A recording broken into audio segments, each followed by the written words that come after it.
여러 가지 시험을 만나거든 온전히 기쁘게 여기라. 우리가 기뻐할 수 있는 것은 좋은 일이 생길 때 기뻐할 수 있는 거잖아요. 근데 여러 가지 시험, 그 자체가 우리에게 유익이 되고 좋은 일이라는 거예요. 그러니까 기뻐할 수 있는, 기뻐해야만 되는 그런 내용이라는 거죠. 기뻐해야 될 그런 이유는 우리가 시련을 통해서 비로소 그 자기 자신을 보게 돼요. 잘 나갈 때, 탄탄대로일 때 자기 자신이 어떠한 모습인지 우리는 놓치게 돼요. 근데 시련이 찾아오고 발가벗겨지는 것 같은 수치를 느끼게 될 때, 또 일이 꼬이고 안 될 때, 건강을 잃을 때, 사랑하는 사람이 떠날 때, 또 관계의 슬픔과 괴로움을 겪을 때 우리는 우리 자신의 모습을 비로소 보게 되죠. 그래서 나는 얼마나 어리석고 지혜가 없는가, 나는 얼마나 연약한 존재이며 또 죄인인가, 그런 것들을 돌아보게 되죠. 자기 자신을 돌아보게 된다는 것 자체가 그것이 은혜의 큰 시작인 것입니다. 바울을 예를 들면 바울 되기 전에 그 이름이 사울이었잖아요. 예수 믿는 자들을 잡아다가 옥에 가두고 그렇게 하나님 앞에서 나름대로 열정을 가졌지만은 결국 하나님 나라를 무너뜨리는데 앞장섰던 사람이 과거에 사울이었습니다. 대제사장으로부터 공문을 받아서 예루살렘을 떠나서 다메섹이라고 하는 멀리 있는 도시까지 가서 예수 믿는 자들을 사로잡아서 옥에 가두기 위해서 그렇게 열심을 내고 가고 있다가 호련히 하늘로부터 사울을 비추는 빛을 보고 눈을 멀게 됩니다. 그때 하나님께서 예수님께서 바울에게 말씀하시죠. 사울아 사울아 내가 어찌하여 나를 핍박하느냐. 주여 네 시우니까 나는 내가 핍박하는 예수라. 그리고 나서 사울은 눈이 멀었어요. 그래서 사람들에게 인도되어서 어떤 집에 머무르게 됐는데 그때 내가 얼마나 눈먼 존재였던 것인가, 눈은 뜨고 있었지만 영적인 세계를 보지 못하는 눈먼 존재였던가 라는 것들을 비로소 그 시련을 통해서, 눈이 멀은 그 아픔을 통해서 비로소 캄캄한 암흑 속에서 살아왔다라는 것을 알게 되죠. 그래서 아나니아의 기도를 받아서 다시 눈에 비닐 같은 것이 벗겨져서 다시 눈을 뜨게 되었죠. 바울이 빛으로 인해서 눈이 먼 것은 시련이었지만 그것이 은혜의 시작이었습니다. 고난이라는 것, 시험이라는 것은 사실은 달가운 일은 아니지만 기뻐해야 되는 이유가 하나님 앞에 나를 온전히 정직하게 세워나가고 내가 어떤 존재인가를, 얼마나 연약한 존재인가를 알게 되는 것이죠. 시련을 통해서 나를 돌아보게 된다는 것, 그것 자체는 대단한 은혜입니다. 내가 죄인입니다. 나는 연약합니다. 나는 어리석습니다. 나는 지혜가 부족합니다. 라고 인정하는 것이죠. 그것이 하나님의 은혜의 필요성을 느끼면서 내 삶 속에서 하나님의 그 지혜의 간섭이 필요하다는 것을 다시 한번 깨닫는 거예요. 그래서 제일 어리석은 것은 스스로 지혜롭다고 생각하는 것이 참 어리석은 겁니다. 반대로 지혜로운 사람은 자기가 지혜롭다라고 생각하지 않는다는 것이죠. 스스로 다 안다고 생각하지 않고요. 스스로 함부로 판단하지 않습니다. 잠언 3장 7절 말씀을 보실까요? 함께 읽겠습니다. 시작. 스스로 지혜롭게 여기지 말지어다. 여호와를 경외하며 악을 떠날지어다. 스스로 어떻게 하지 말라고요? 지혜롭게 여기지 말지어다. 잠언 26장 12절 말씀 보실까요? 잠언 26장 12절 시작. 내가 스스로 지혜롭게 여기는 자를 보느냐 그보다 미련한 자에게 오히려 희망이 있느니라. 내가 스스로 지혜롭게 여기는 자를 보느냐 그보다 미련한 자에게 오히려 희망이 있느니라. 스스로 난 지혜가 있어, 다 알아 라고 하는 사람은 소망이 없다라는 거예요. 하나님의 지혜가 들어갈 틈이 없다는 것입니다. 그러나 미련한다고 여기는 자, 나는 어리석어 라고 생각하는 자에게 오히려 희망이 있다라는 것입니다. 잠언 11장 2절 말씀 보실까요? 시작. 교만이 오면 욕도 거니와 겸손한 자에게는 지혜가 있느니라. 아멘. 교만이 오면 욕도 온다. 그러니까 결국은 망하게 된다라는 것이죠. 그러나 겸손한 자에게는 지혜가 임하는 것. 겸손은 자기가 지혜로운 줄 몰라요. 그럴 때 하나님께 지혜를 구하게 되고 지혜를 얻게 되는 것이죠.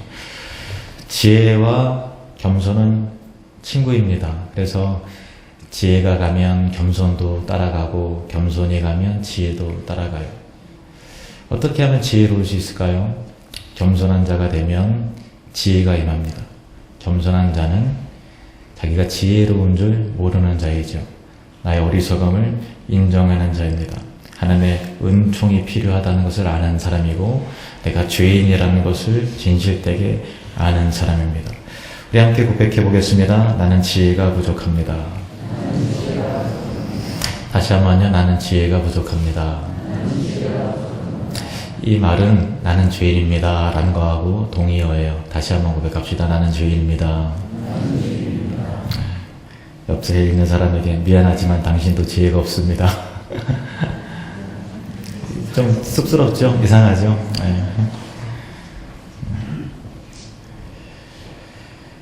그래서 5절 말씀을 보시면요. 5절 말씀을 보시면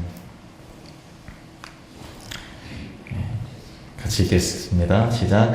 너희 중에 누구든지 지혜가 부족하거든 모든 사람에게 후히 주시고 꾸짖지 아니하시는 하나님께 구하라. 그리하면 주시리라. 아멘. 너희 중에 누구든지 지혜가 부족하거든. 정말 지혜로운 사람은 지혜가 부족하다고 느끼는 사람이죠. 그래서 어리석은 사람은 이 말씀이 자기에게 해당이 된다고 생각하지 않아요. 근데 지혜로운 사람은 자기가 지혜가 부족하다는 것을 알기 때문에 이 말씀이 나에게 주신 말씀이구나. 이 말씀이 나에게 주신 말씀이구나 라는 것을 알게 되는 것이죠. 너희 중에 누구든지 지혜가 부족하거든 모든 사람에게 후히 주시고 꾸짖지 아니하시는 하나님께 구하라. 그리하면 주시리라. 모든 사람에게 후히 주시고 꾸짖지 아니하신 하나님께서 우리 아버지시라는 거죠. 하나님이 우리가 어리석게 살기를 원치 않으십니다. 교만하게 살기를 원치 않으십니다. 우리가 훌륭해지기를 원합니다. 우리 아버지시기 때문에 그래요. 우리가 잘 살기를 원합니다. 여기서 잘 산다는 것은 우리는 보통 저 사람 잘 살아. 그러면 이제 아파트가 넓어. 차 외제차야. 뭐 이런 동의어로 쓰입니다만은 물질에 많으니 잘 사는 건 아니죠. 우리가 개념이 잘못되어 있는 거예요. 하나님께서 우리가 잘 살기를 원하십니다. 하나님께서 우리가 잘 살기를 원하세요. 지혜롭게 살기를 원하세요. 그런데 지혜를 구하면 하나님께서 주시겠다. 약속하셨다라는 것입니다. 이것이 얼마나 큰 은혜예요. 내 어리석은 삶에 하나님의 은혜로, 사랑으로, 능력으로, 지혜로 간섭하시겠다는 것은 대단한 축복인 거예요. 지혜를 구하고 지혜를 얻으시는 저와 여러분이 되시기를 주님의 이름으로 축원합니다.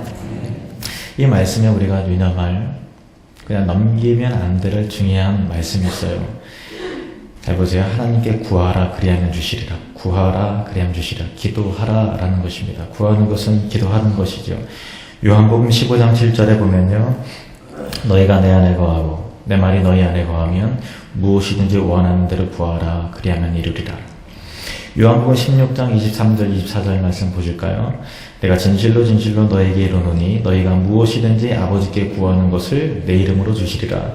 지금까지는 너희가 내 이름으로 아무것도 구하지 아니하였으나 구하라 그리하면 받으리니 너희 기쁨이 충만하리라. 이거는요, 예수님께서 잡히시기 바로 직전에, 십자가에 달리시기 바로 직전에, 그 전날 잡히시기 직전에 이 말씀을 제자들에게 하셨어요. 그럼 제일 떠나기 전에 제일 중요한 말씀을, 유언과 같은 말씀을 제자들에게 남기셔야 되잖아요. 그 중에서 가장 중요한 말씀 남기셨는데 그것은 뭐냐면 구하라, 기도하라, 기도해야 된다. 너희들 정말 기도해야 된다. 이 얘기를 하신 거예요. 왜냐하면 제일 중요한 부분이기 때문에 그래요. 그리고 나서 이 말씀을 하시고 기도하는 모습을 보이셨어요. 땀방울이 핏방울이 되도록 기도하셨죠. 그리고 잡히셨어요. 그리고 그 다음날 십자가에 못 박혀 죽으셨던 거죠. 그러니까 돌아가시기 전에, 제자들 떠나기 전에 계속해서 당부하면서, 거듭 당부하면서 요한복음 15장, 16장, 17장에 계속해서 너희는 기도해야 된다. 기도해라. 얻을 것이다. 계속해서 기도에 대해서 말씀하고 계시다라는 것입니다. 함께 따라해보겠습니다. 기도는 대단히 중요합니다. 네, 정말 중요한 게 기도예요. 그런데 오늘 이 야고보서 말씀 가운데 그냥 기도가 아니라는 것을 우리가 알게 됩니다. 야고보서 1장 6절에서 7절 말씀 시작. 오직 믿음으로 구하고 조금도 의심하지 말라. 의심하는 자는 마치 바람에 밀려 요동하는 바다 물결 같으니 이런 사람은 무엇이든지 죽게 얻기를 생각하지 말라. 두 마음을 품어 모든 일에 정함이 없는 자로다. 아멘. 믿음으로 구하고 믿음으로 기도하고 의심하지 말라. 조금도 의심하지 말라. 조금도 의심하지 말라는 거예요. 완전히 신뢰해라. 의심하는 자는 바람에 밀려서 갈팡질팡 요동하는 바다 물결과 같아서 이런 사람은 무엇이든지 죽게 얻기를 생각하지 말라. 의심하는 기도는 응답되지 않는다 라는 거예요. 기도는 믿음으로 하는 것이죠. 근데 우리 가끔 그러잖아요. 열심히 기도했어요. 주여 믿습니다. 기도했어요. 일어나면서 집사님 되겠어? 그게 잘 될 것 같아? 뭐 되겠어요. 네. 그냥 기도로 시간을 때우는 것이지 내 안에 하나님을 신뢰하는 믿음이 있느냐라는 것은 점검해야 되는 것이죠. 근데 이제 믿음으로 구한 것은 다 응답을 받는데 우리가 헷갈리는 부분이 있어요. 우리 자식이 공부를 엄청 못해요. 거의 뭐 꼴찌 수준이에요. 그런데 서울대학 갈 줄로 믿습니다. 그냥 철석같이 믿고 있으면 어떻게 될까요?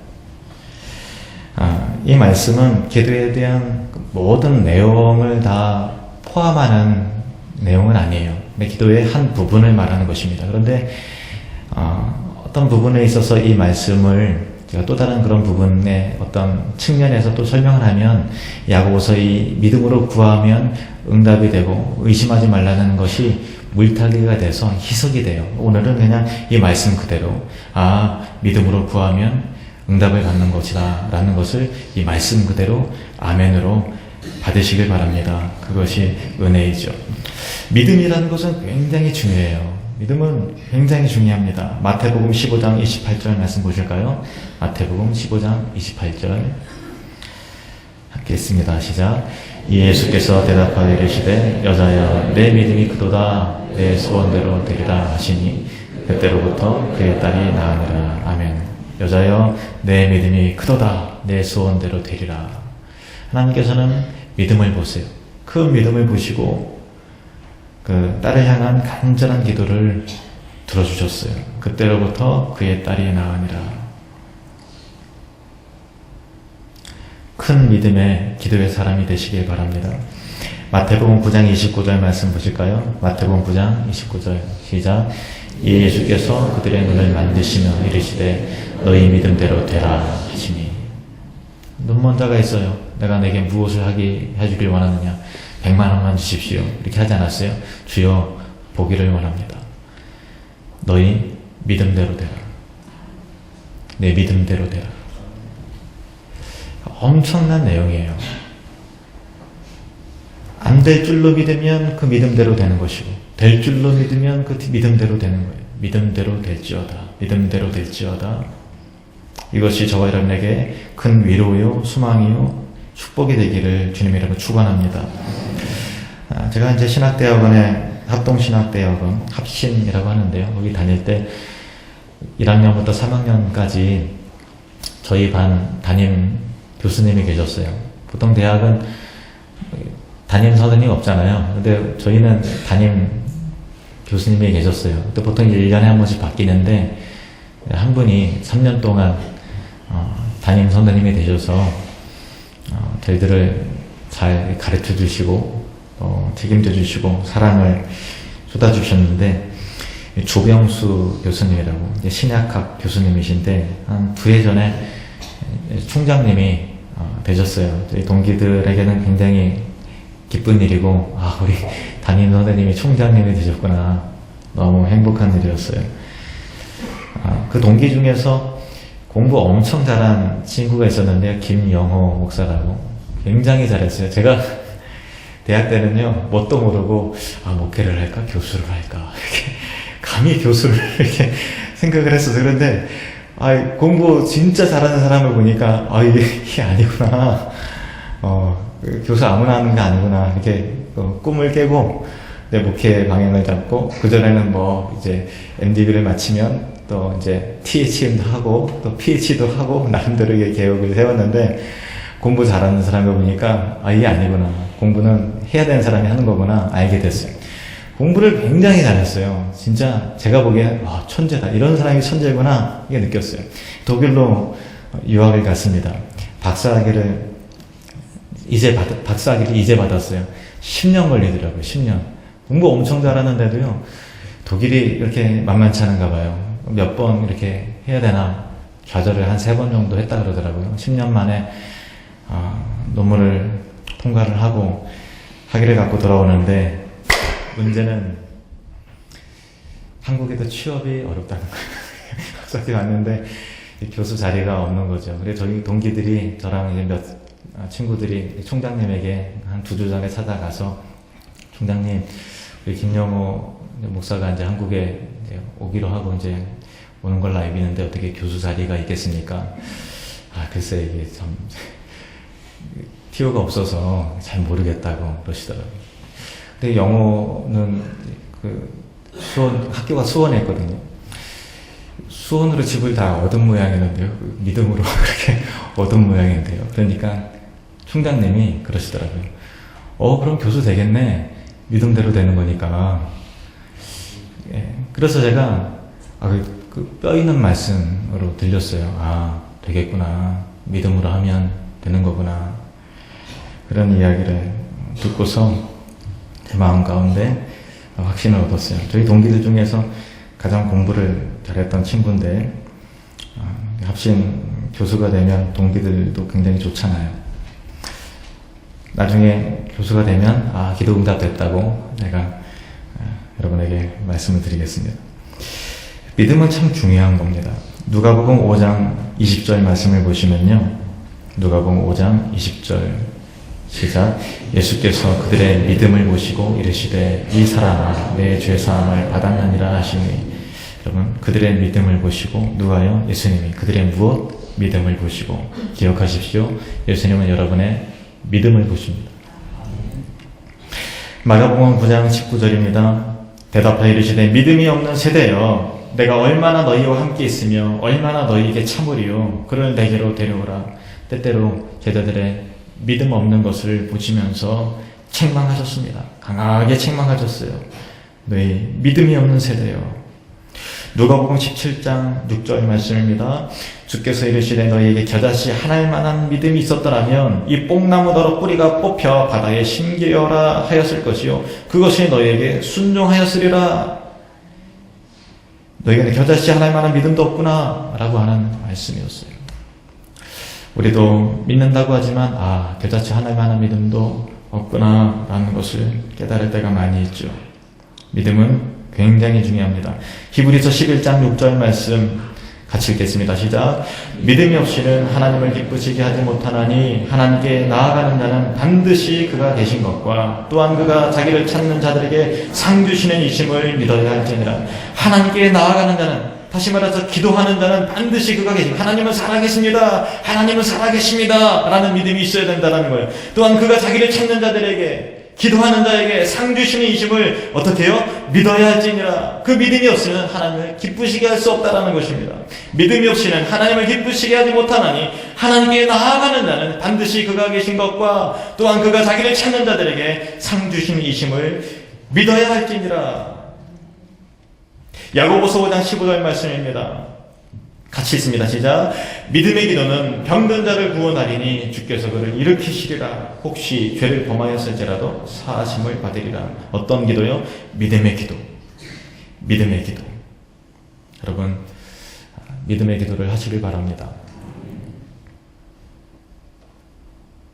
기도가 왜 중요한가? 오늘 말씀을 다시 보시면 5절 말씀을 보십시오. 5절. 너희 중에 누구든지 지혜가 부족하거든. 이제 저와 여러분은 이 부분은 다 공감을 하실 거예요. 주여, 내가 지혜가 부족합니다. 나는 어리석습니다. 나는 주일입니다. 너무나 연약합니다. 분별력이 없습니다. 미래를 알 수 없습니다. 하나님, 내가 지혜가 부족합니다. 모든 사람에게 후히 주시고 꾸짖지 아니하시는 하나님께 구하라. 그리하면 주시리라. 구하지 않으면 지혜를 얻을 수 없고 구하면 얻게 된다는 거예요. 내가 지혜가 부족하다는 인정을 하지만 구하지 않으면 그 지혜가 임하지 않는다는 것입니다. 기도는 굉장히 중요해요. 이스라엘 나라가 하나님 앞에 우상을 섬기고 교만이 행하고 목이 뻣뻣하게 굳었어요. 그래서 하나님께서 이스라엘을 치셨죠. 북이스라엘이 아수르에 의해서 722년 BC 멸망했고 남쪽 유다도 586년도에 바벨론에 의해서 1차 침공당하고 2차 침공당하고 3차 침공당해서 다 멸망했어요. 그리고 바벨론 포로로 유다 민족들이 끌려갔습니다. 끌려가는 과정 가운데 에스겔 선지자도 있었습니다. 그때 하나님 앞에 수많은 질문. 이 민족이 그래도 하나님의 백성인데 왜 이렇게 멸망을 합니까? 하나님, 정령 회복이 되겠습니까? 하나님께서 에스겔에게 말씀하셨습니다. 정령 이 민족이 회복될 것이다. 예루살렘이 회복될 것이고 그 성읍에 지금은 사람이 없지만 사람이 가득하게 될 것이다. 그런데 그 약속하신 말씀 이후에 이렇게 말씀을 하십니다. 에스겔 36장 37절 말씀. 시작. 주 여호와께서 이같이 말씀하셨느니라. 그래도 이스라엘 족속이 이같이 자기들에게 이루어주기를 내가 구하여야 할지라. 약속의 말씀이 있지만 기도하는 거 보고 응답하겠다. 여러분에게 약속의 말씀이 있습니까? 그 약속의 말씀 반드시 실현될 줄을 믿습니까? 그러나 기도하는 거 보고 응답할 것이다. 말씀이 있다는 건 굉장히 중요한 일이에요. 이 말씀이 다 우리에게 주신 말씀이에요. 그러나 이 말씀이 우리에게 임하기 위해서는 이 말씀의 약속을 믿고 구하는 자가 얻게 되는 것이죠.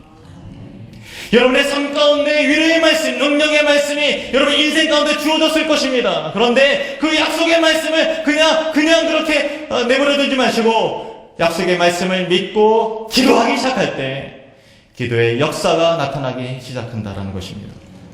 내가 어리석다라는 것을, 나는 너무나 연약해, 나는 죄인이야 라는 것이 인정이 되었으면 하나님께 무릎을 꿇는 그 무릎의 흔적이 있기를 축원합니다. 하나님 앞에 기도하는 자리로 나오셔야 되는 거예요. 나는 부족해. 뭐 어떻다고요?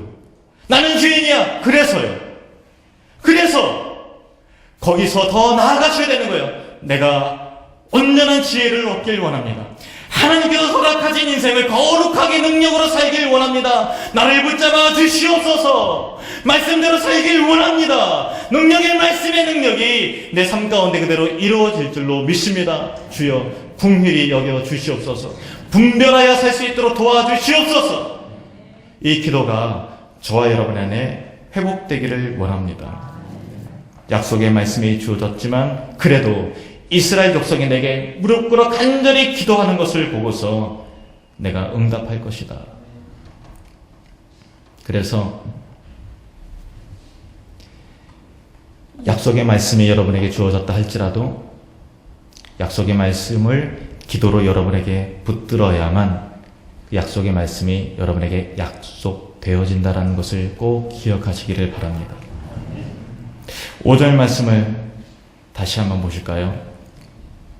너희 중에 누구든지 지혜가 부족하거든 모든 사람에게 후히 주시고 꾸짖지 아니하시는 하나님께 구하라. 그리하면 주시리라.